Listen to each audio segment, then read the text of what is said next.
आखिरी प्रश्न, मेरी पत्नी बहुत कुरूप है, मैं क्या करूं? गजब के प्रश्न पूछते हैं। अब मैं कोई प्लास्टिक सर्जन थोड़ी हूं। अगर पत्नी कुरूप है तो ध्यान करो पत्नी पर, लाभ ही लाभ होगा। सुंदर स्त्री खतरे में ले जाए, कुरूप स्त्री कभी खतरे में नहीं ले जाती। इस मौके को चूको मत। सुकरात से किसी ने पूछा, एक युवक आया, उसने कहा मैं विवाह करना चाहता हूं, मैं करूं या ना करूं? आपसे इसलिए पूछने आया हूं कि आप भुक्तभोगी। सुकरात को इस दुनिया की खतरनाक से खतरनाक औरत मिली थी, ज़ेनथेप्पे उसका नाम था। मगर मच्छ कहना चाहिए, स्त्री नहीं। मारती थी सुकरात को। सुकरात जैसा प्यारा आदमी, मगर परमात्मा अक्सर ऐसे प्यारे आदमियों की बड़ी परीक्षाएं लेता। भेजी होगी ज़ेनथेप्पे की, लग जाए इसके पीछे। मारती थी, डांटती थी, बीच बीच में आ जाती। सुकरात अपने शिष्यों को समझा रहे हैं, वो बीच में खड़ी हो जाती कि बंद करो बकवास। एक बार तो उसने लाके पूरी की पूरी केतली गर्म पानी की चाय बना रही थी। क्रोध आ गया, सुकरात समझा रहा होगा कुछ लोगों को, उसने पूरी केतली उसके सिर पे आके उंडेल दी। सुकरात का चेहरा सदा के लिए जल गया, आधा चेहरा काला पड़ गया। तो इस युवक ने पूछा, इसलिए आपसे पूछने आया हूं कि आप भुक्तभोगी, आप क्या कहते हैं, विवाह करूं या ना करूं? सुकरात ने कहा, करो।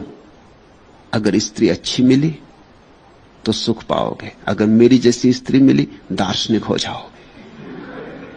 लाभ ही लाभ है। अब तुम कह रहे हो कि कुरूप स्त्री, कुरूप स्त्री पर ध्यान अगर करो तो विराग भाव पैदा होगा, विरागी हो जाओगे। चूको मत अवसर। अगले जन्म में कहीं भूल चूक से सुंदर स्त्री मिल जाए तो झंझटें आएंगी। मुल्ला नसरुद्दीन शादी करता था तो गांव की सबसे कुरूप स्त्री को चुन लिया। लोग बड़े चौंके, धन है उसके पास, पद है, प्रतिष्ठा है, सुंदर से सुंदर स्त्रियां उसके पीछे दीवानी थी, और इस नासमझ ने सबसे ज्यादा कुरूप स्त्री को चुन लिया, जिसकी कि गांव के लोग विवाह की संभावना ही नहीं मानते थे कि कौन इससे विवाह करेगा, कौन अपने को इतना कष्ट देना चाहेगा। उस स्त्री की तरफ देखना भी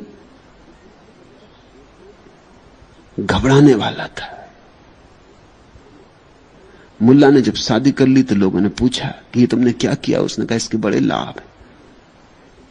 इसको देख देख के मैं संसार की असारता का विचार करूंगा। इसको देख देख के बुद्ध जैसे व्यक्तियों के वचन मेरे ख्याल में आएंगे कि सब असार है, यहां कुछ सार नहीं। और दूसरा, ये कुरूप स्त्री है, इसकी वजह से मैं सदा निश्चिंत रहूंगा। सुंदर स्त्री का कोई भरोसा नहीं, लोग उसके प्रेम में पड़ जाएं, वो किसी के प्रेम में पड़ जाए, इस पे हमेशा निश्चिंत। 2-4 साल भी चला जाऊं कहीं, कोई फिक्र नहीं। घर आओ, अपनी स्त्री अपनी।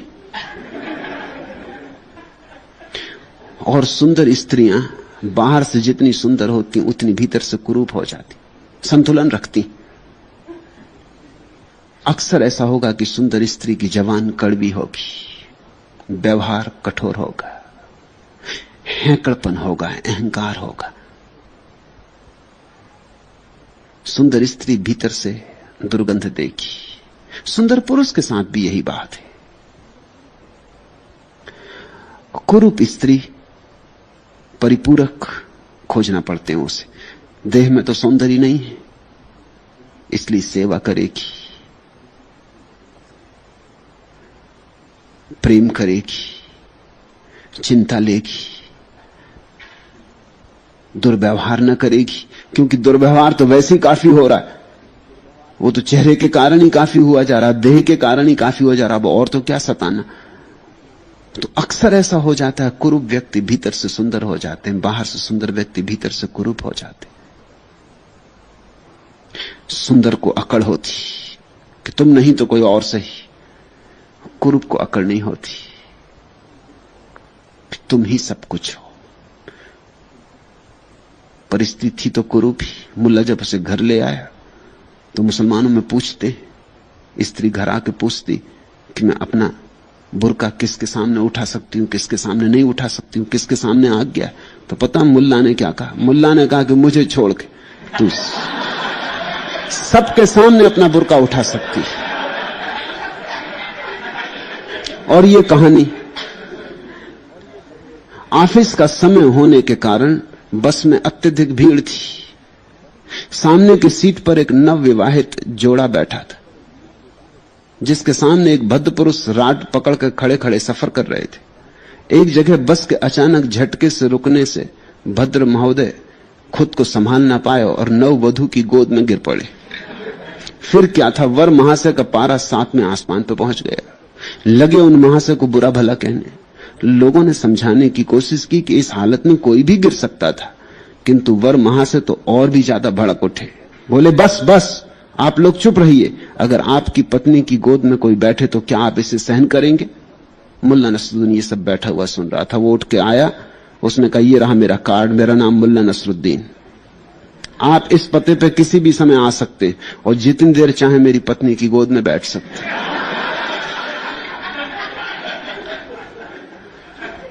अब पत्नी कुरूप है तो यहां सुंदर और है क्या? इस संसार में सभी तो कुरूप है। इस संसार में हर चीज तो सड़ जाती, इस संसार में हर चीज तो कुरूप हो जाती। सुंदरतम स्त्री भी एक दिन कुरूप हो जाती, और जवान से जवान आदमी भी एक दिन मुरझाता और बूढ़ा हो जाता। सुंदर से सुंदर देह भी तो एक दिन चिता पर चढ़ा देनी पड़ेगी। करोगे क्या? यहां सुंदर है क्या? इस जगत की असारता को ठीक से पहचानो, इस जगत की व्यर्थता को ठीक से पहचानो, ताकि इसकी व्यर्थता को देखकर तुम भीतर की सीढ़ियां उतरने लगो। सौंदर्य भीतर है, बाहर नहीं। सौंदर्य स्वयं में है, और जिस दिन तुम्हारे भीतर सौंदर्य उगेगा उस दिन सब सुंदर हो जाता है। तुम जैसे वैसी दुनिया हो जाती, जैसी दृष्टि वैसी सृष्टि। तुम सुंदर हो जाओ, पत्नी को सुंदर करने की फिक्र छोड़ो, तुम सुंदर हो जाओ।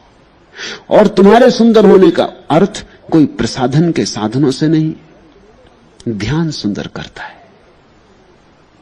ध्यान ही सत्यम शिवम सुंदरम का द्वार बनता है। जैसे ही जैसे ध्यान गहरा होगा वैसे वैसे तुम पाओगे तुम्हारे भीतर एक अपूर्व सौंदर्य लहरें ले रहा, इतना सौंदर्य कि तुम उंडेल दो तो सारा जगत सुंदर हो जाए। मुझसे तुम उस सौंदर्य की बात पूछो, इस तरह के व्यर्थ प्रश्न न लाओ तो अच्छा है। आज इतना।